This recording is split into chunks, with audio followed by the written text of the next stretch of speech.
Hi guys, welcome back. Sorry I haven't been on for a while, but good news, I'm pregnant and I've also found out I'm having a little girl. So that's why I haven't been on, because the morning sickness has been horrendous.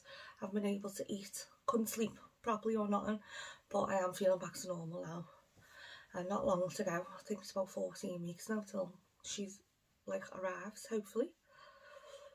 But yeah, so that's why I haven't been on here. But today I'm going to talk about Robert Maudsley. It has got a lot of child abuse and rape and sex and drugs and obviously murder. So if you are sensitive to some of them subjects, then just click on to something else. So let's get started. Anyway, Robert Maudsley was born June 26, 1953 in Liverpool, Toxteth, and at the time he was one of 4 siblings. And someone had reported George and Jean, they were the parents, to social services for neglecting the children. And at this point, Robert was 6 months old, and when they come out, I don't know what got said or what the conditions were at that time, but the children did get taken off them. So Robert, 6 months old, and then his older siblings, they must have been like in the 2s, 3s, 4s. So two other brothers and a sister, an older sister. And they got taken to Nazareth Catholic House in Crosby, which is a nunnery. And they were there for about 9 years. But it is said while they were there, they thrived. They had as normal life as they could. They were happy little kids while they were there. And as far as they were concerned, they had no parents. They don't have no recollection of the parents. And I don't think the parents even tried to win them back or anything like that, because the kids had no knowledge of them. They were just orphans. They just thought the parents had died.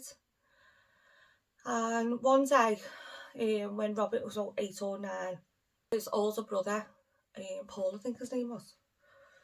Yeah, his older brother Paul, he must have been about 11. This couple wanted to adopt him, but for him to get adopted, because the parents were still alive, the biological parents, Jean and George, they had to be informed before this could go through. Anyway, when they got the phone call, no, put a stop to it straight away. We want the children back, we want full custody of the children. Which I don't understand, because they haven't been involved in the life for 9 years nearly. And now all of a sudden, because someone wants to give one of the kids a happy life and a loving home, they want them back, and they haven't bothered at all. So I don't know how they got them back, but they did. They won the kids back. So they got dropped off to this house with George and Jean, who they don't even know, never knew, as far as they're aware. And you'd expect, okay, my mum and dad's got us back. I'm going to have a happy family life now. So just after a few weeks, it all started turning nasty straight away. I don't think they were there even 2-3 weeks. George was a vile, violent man. Vile. He beat the kids for anything. They were told to rob. If they were hungry, go and rob some food. And if they got caught robbing the food, they got punished for it. Not because it was wrong to rob the food or steal, but because, they've caused a problem for George and Jean, because they got caught and they've had to be brought home by the police or something. So they got punished for that. But they got punished for literally anything. And they went on to have another 8 more children as well. So they're in this little house, and there's 12 of them. And they had one outfit each. They had no pyjamas, no beds. They all had to huddle on the floor, and keep themselves warm with the coats when they're going to sleep. So can you imagine that, going from this like nice little nunnery, okay, there was no like love there, but you were happy, you were healthy, you were fed, you had fun, you had a normalish life, to going back to this house of horrors really. And for some reason, I don't know why, Robbie got the worst of it by George, the dad. He had it in for Robbie from day one. And he'd lock him in the room for weeks on end, and he'd go in to feed him now and again, or he'd go in to beat him, or he'd go in to do sexual things to him. And the beatings were that bad.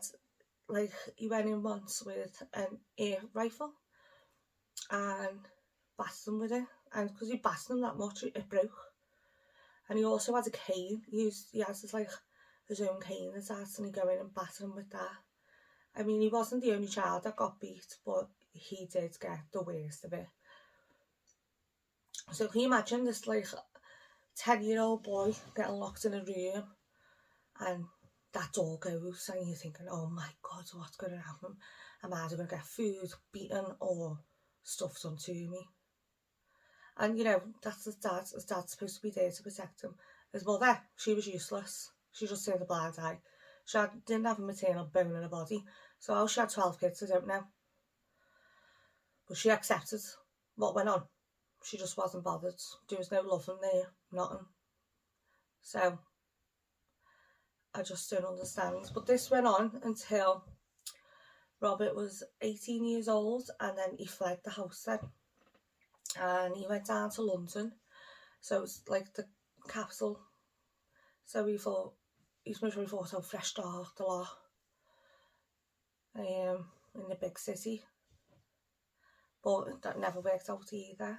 So he ends up like stealing that just to get by, because he's literally left his house with nothing. And then he worked as a call boy. So it's like a male prostitute really. And you get paid, get paid for it. So we'd pick up men in pubs and stuff like that, and do certain acts and things. And he ends up turning to drugs and drink. So, he needed the money even more than to feed his habits. And one of his associates, while he was there, raped him as well. So it just gets worse and worse. And he met this fella, John Farrell, his name was. So we seen him quite often. He was in his 30s, he was a construction worker. And I think it was like 6 months after, on and off, going to see him doing things and that. He said, I want you to myself. I'll give you the money, but I just want you to myself. So Robert's about 20, 21 at this time, 20. And he's thinking, oh, this sounds great. I haven't got to do it, but I can still get me drugs and me drink and stuff like that. But just with one fella. And then this one night, he's been with John, this John Farrell. And for some reason, John decided to show Robbie pictures of children that he'd abused. And this didn't sit well with Robert at all. So as far as Robert's concerned, this man is just like his father. And that's all he could picture, his father, when he's seen these photos. And he's gone for him. So he's flipped out and he murdered John Farrell, who he strangled him to death first. He got like a rope and strangled him with this rope, or was it a rope or like a nightgown rope? And after that, he just seen red as still and started stabbing him in the face, like a frenzied knife attack in the chest. And he also picked up a hammer and started smashing his skull to bits. And apparently it was that gruesome. There was no skin left in places on the body after he'd finished with him. But after he'd done all that, he decided to hand himself into the police, which he did, and he thought, I'm going to get the help that I need now, because I think he'd struggled with the trauma of his father, and then that's just made him snap even more. And he hands himself in and thought, oh, finally, I'm going to get the help I wanted. But he also thought it was a justified killing as well, because he's rid the world of one more paedophile, in a way. So he knew it was wrong to murder, but in his eyes, he was right to murder him because he was a paedophile. So after this murder, he committed, they had to assess Robbie, and they did decide he was unfit for trial. They sent him to the infamous Broadmoor Hospital, and it was supposed to be like to get people better, so not like a prison, but you know, to give them the right medication, the right doctors and that to see to them and work with them and try and get rid of that trauma which had caused them to flip and kill. So like some of the most insane killers went there as well, like Peter Sutcliffe. He was I've got a story on him coming up. He's the Yorkshire Ripper, so I will be doing a story on him soon. But anyway, so he was in there for about 3 years, and he didn't feel like he was getting anywhere. Didn't feel like he was getting the help that he needed, and a new patient joined after 3 years, and he was called David Francis. So at this time, Robert's about 23, 24, and it came to Robert's attention that David Francis was a convicted paedophile. So why they put him on the same ward or whatever with a convicted paedophile now, and he just killed one a few years back, I have no idea.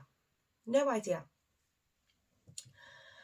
And this kicked Robert off. He couldn't handle it. So all he could think of was his dad again, because this is what his dad done to him. And this man's come in on this ward, and he's done the same thing to another child.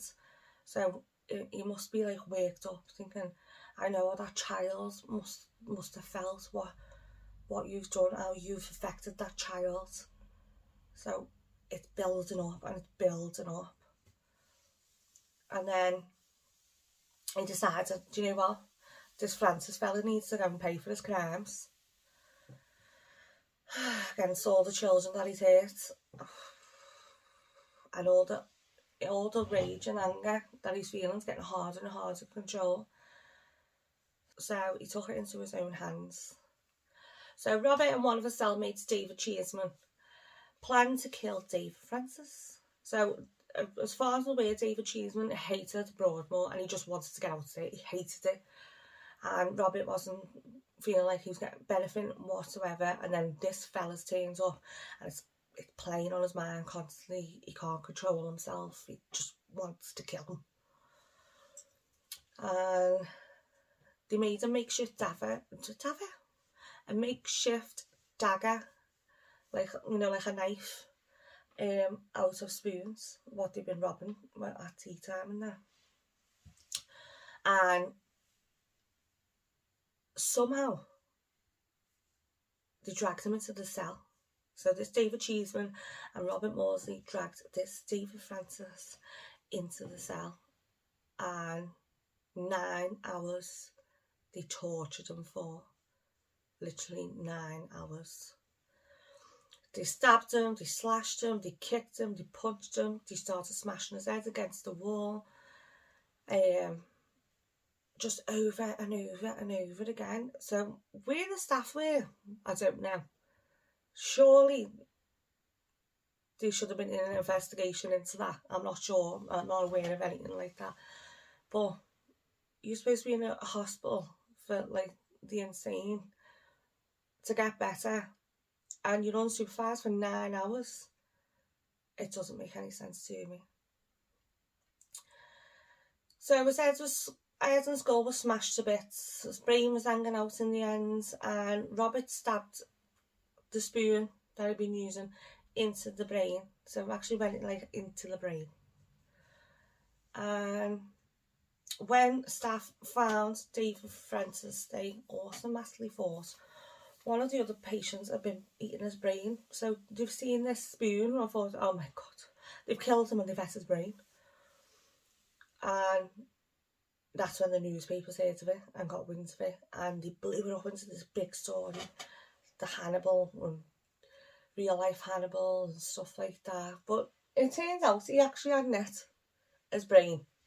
He just put the spoon in there for like good measure for himself. It's just like coincidence more than anything that he actually put the spoon in the brain. But he didn't eat it. But then he was, you know, dubbed the British Cannibal because of it, which did dehumanise this Robert Maudsley even more. So you're thinking, oh my god, this man, he's not even human. He's eating brains. He's killing people and he's eating brains. And the media had a frenzy with it, and it is just that because he had a spoon as a weapon and shoved it in his brain, and that's it. But I still can't get my head around that it went on for 9 hours and not one member of staff noticed. Not one member of staff noticed like those 2 people missing out of their rooms. I just don't get it. Anyway, so this was Robert's second victim, and he'd felt by killing this man was justified again because he's got rid of another paedophile and he's made someone pay for the crimes for doing stuff to children. And he's ridden the world of this scum of the earth, which, let's be honest, they are scum of the earth. There's no two ways about it. But that was his reasoning for killing this man, because he was a paedophile, and the upbringing that Robert had had affected him that much. He felt like he had to kill this man. So he was sentenced again, went to trial for the murder of David Francis this time.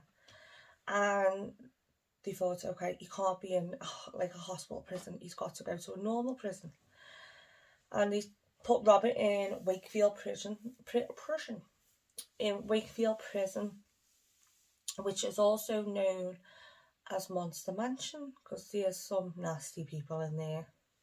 It's full of killers and rapists and God knows what. So after this, it makes no sense to me at all still. They put him on Wakefield prison and they put him on an open wing. And no one on the open wing, there's convicted rapists, there's convicted paedophiles, there's murderers. And yeah, knowing full well that Robert's target is paedophiles, they put him on an open wing with them. And knowing that full well he wants to rid the world of them. And I don't understand why they've done that. So this man can't control himself around convicted paedophiles. He wants to kill them. So we'll put you on an open wing with some of them. So I don't know what the justice system was thinking. He had asked as well, though, himself for solitary confinement because he knew he would kill someone. Especially when he found out who the paedophiles were. So this was ignored. The officers ignored it. Why? The man's telling you, I will kill if I find out who's a paedophile. But they're like, no, you won't. I just don't get it. Anyway, it was a year into his sentence and at Monster Mansion when he couldn't handle it no more. And he decided he was going to kill as many paedophiles as he could. In 1978, he decided one day that he's going to get up and he's going to kill as many paedophiles as he can on the wing. And people knew of Robbie and knew what he'd done. And knew that, you know, he can kill in prison and that. So not many people trusted Robbie anyway. Not many of the inmates anyway. One day he decides, right, that's it, I'm going to kill as many paedophiles as I can. He tries like luring a few of the inmates walking past into his cell. None of them are having it. None of them. They're all wary of him, knowing what he is capable of. And that wasn't working. But a lot of the inmates didn't want to be on their own as well with him, just knowing what he was like, because, you know, he's known to snap. And he kept trying, and then finally, I don't know how we lured him in, or what his bait was to lure this fella in. 56-year-old Salney Darwood willingly went into Robert's cell. So Robert's thinking this man's a paedophile. He was in fact convicted of manslaughter because he did abuse his wife that much that he ended up killing her. So, still a nasty man, like, but Robert thought he was a paedophile. Anyway, Robert slammed the door shut, and as soon as the victim entered, barricaded it. I don't know what he barricaded it with. I don't know if it was a bed or what. And he grabbed a makeshift knife that he'd done again, and he started stabbing Darwood all over his arms, his legs, back, everywhere, but mainly got his face and his neck, because that's what he could see again, his dad's face on this fella. And then he gets like superhuman strength as well when he goes into these rages. He's stabbing him the lot, the fella's still alive. He then wraps a rope around Darwood's neck, squeezes it until his pulse stopped. But that wasn't enough still for Robbie when he's in one of these rages. And then I think he picks him up by the feet and literally throws him around the room, smashing his head against the walls, breaking his skull to bits. But that wasn't enough for Robbie. He had to get rid of the body so he can get his next victim. So he hid the body under the bed and he cleans up. You wouldn't even know someone had been killed in there. Robert's full of blood at this point. He cleans up all the walls, washed himself down. The lot. You wouldn't know someone had just been murdered. Anyway, opens the cell door. Out he comes. In the end, he's getting fed up. Robert's getting fed up. So he goes back into the wing and came up into the wing. Goes back up in his cell, comes up with an idea to take the dagger out with him. So he takes the knife out onto the wing with him, and if he couldn't lay someone in,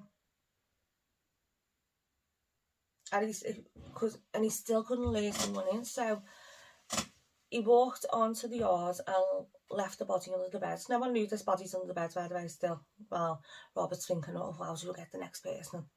So he's walking around the yard, thinking of a plan, blah, blah, blah. And then on his way back to his cell, he's walking back and he's got this dagger on him still.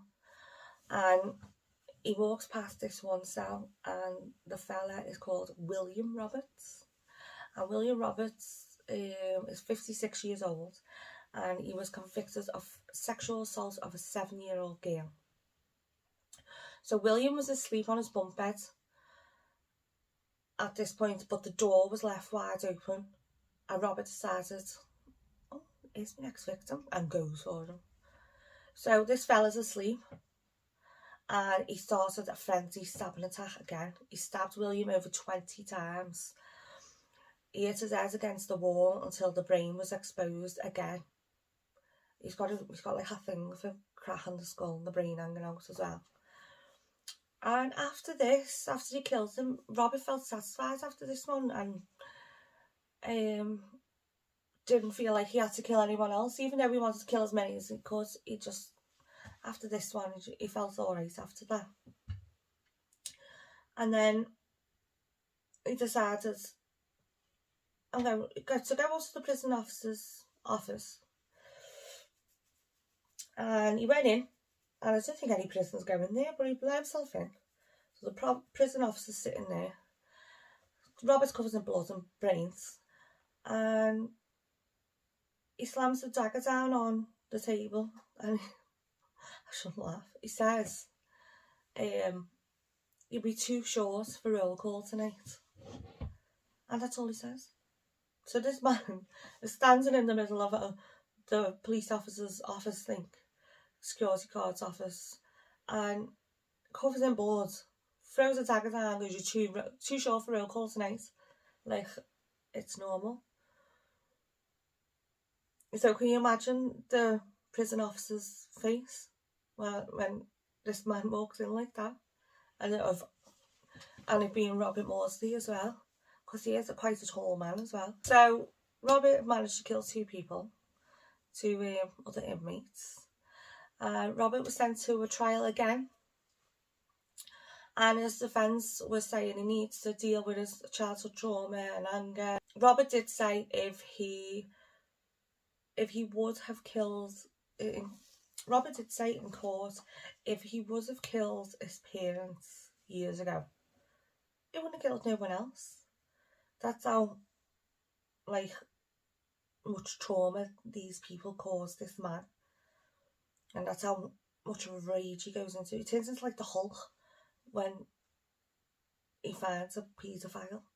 It just sees his dad's face all the time when he goes into these rages. So he's got no control whatsoever over himself, over the rage just takes over, the anger, the hate, the lot.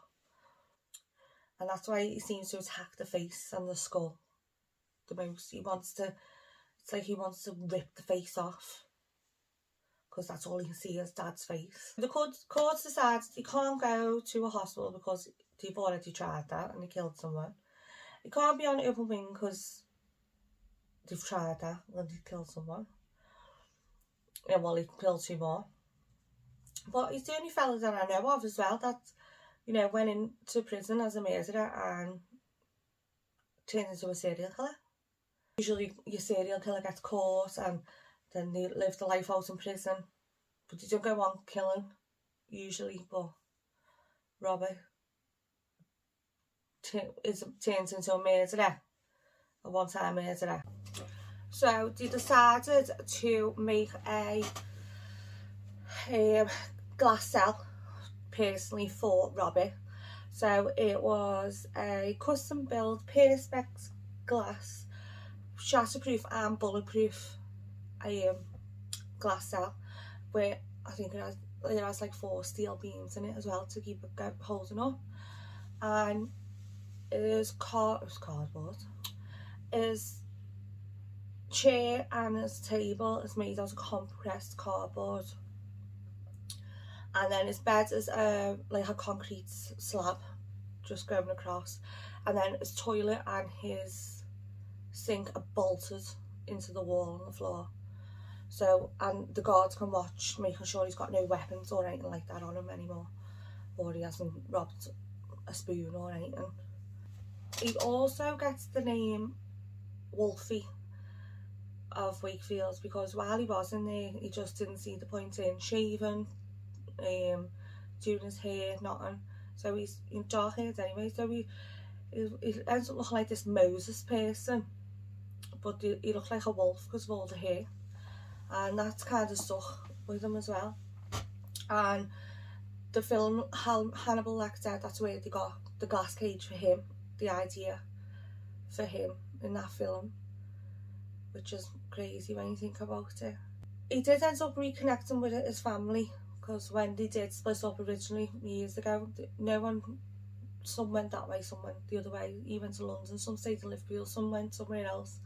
So they did lose all contact as well when they all ran away from home.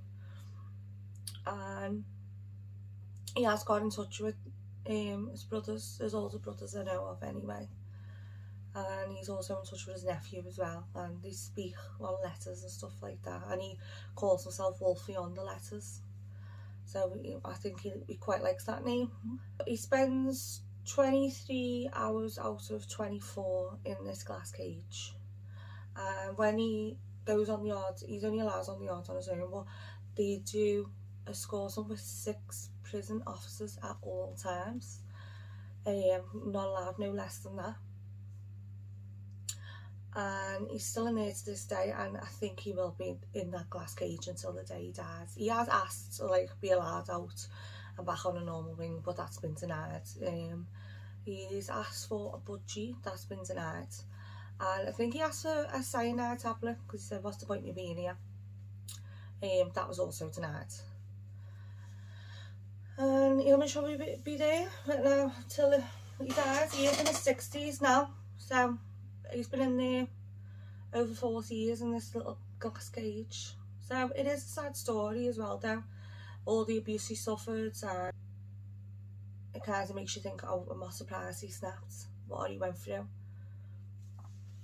And in his mind he has done the world justice by killing paedophiles. He hasn't just talked to some random people. He has in fact gone for actual paedophiles.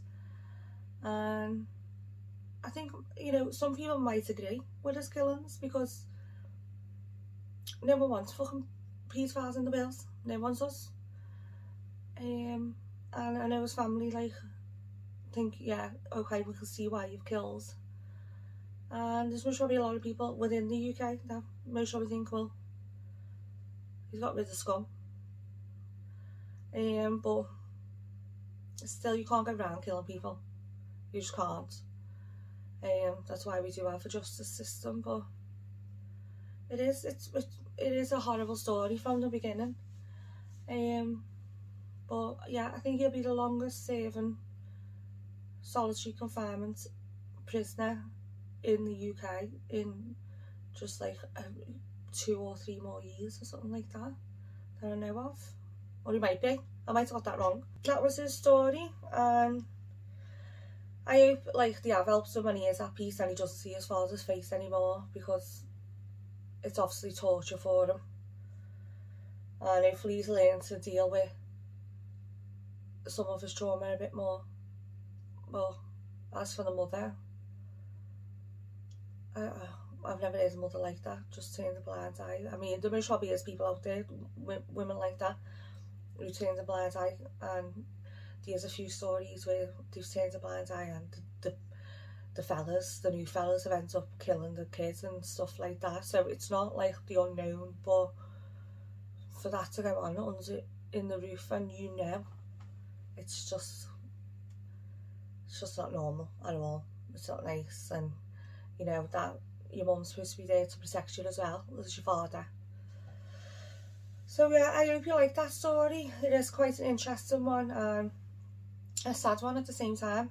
And if you like it, then hit that little bell thing down there and give us a subscribe, and I'll see you soon. But make sure you lock all your windows and your doors. Yeah, I'll see you next time on... Oh, next time I will be doing Mitchell Quay, so that'll be uploaded as well.